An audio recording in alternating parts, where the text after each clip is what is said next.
kakhulu ngosuku lwami olwakade ngilifisa selifezekile.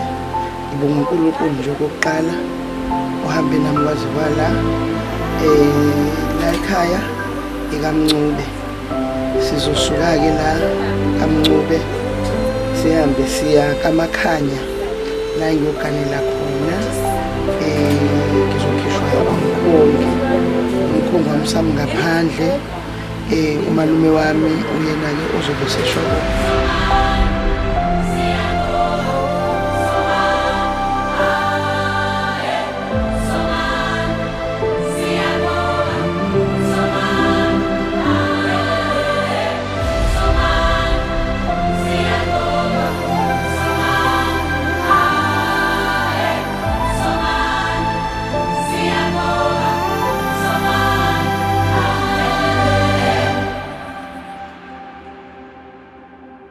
Siyamkhipha-ke manje na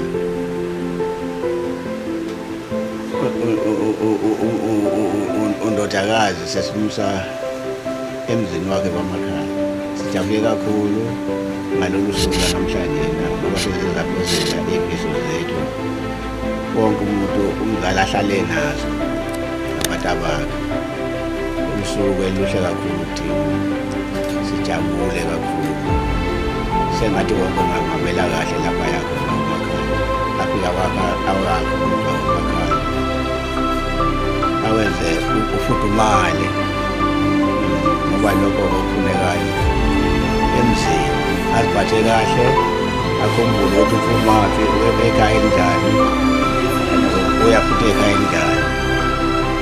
Sijabula-ke nathi lapha emzini konke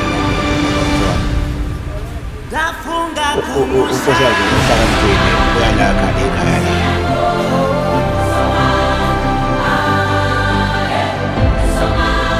Ukuzibongela kwisiphuko umsebenzi wami uhambe kahle, umsebenzi wami uwenze kahle, ngithokozile kakhulu.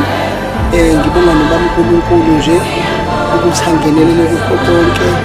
Sukela ekuseni ngiphume ekhaya ngihlale esihlahleni ngize ngihambe ngiye esigcawini, ngibuye esigcawini ngiyokwaba, ngisuke ekwabeni ngize ngaphansi etendeni.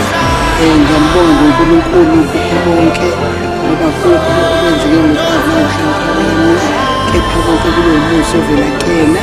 Ngiyabonga kakhulu nje kwi-crew yesibuko. Umsebenzi wenu muhle, uyancomeka ngohlobo oluyisimanga.